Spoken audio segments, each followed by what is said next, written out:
10 millions d'euros, c'est le montant total d'un plan d'investissement cofinancé par le Conseil départemental de Haute-Savoie, propriétaire de l'aéroport Annecy-Haute-Savoie-Mont-Blanc, et le groupe Vinci Airports, nouveau gestionnaire de l'infrastructure depuis le 1er janvier 2022.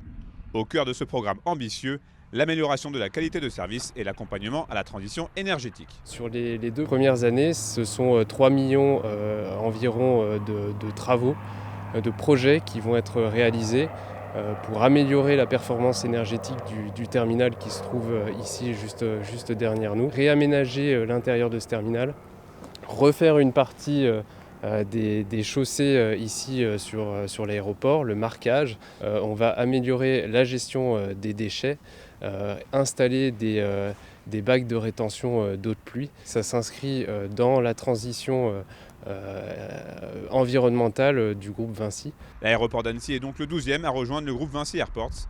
Le présent contrat est prévu pour une durée de 15 ans. Et même si le tarmac annécien n'accueille plus de vols commerciaux depuis maintenant plusieurs années déjà, l'aviation de tourisme, mais surtout celle d'affaires, permettent de conserver une vraie dynamique. L'avantage de l'aéroport d'Annecy, c'est qu'il y a une forte activité de l'aviation d'affaires qui est moins dépendante du Covid. On l'a vu sur nos autres plateformes Vinci Airports, que en fait, le trafic aviation d'affaires se portait bien.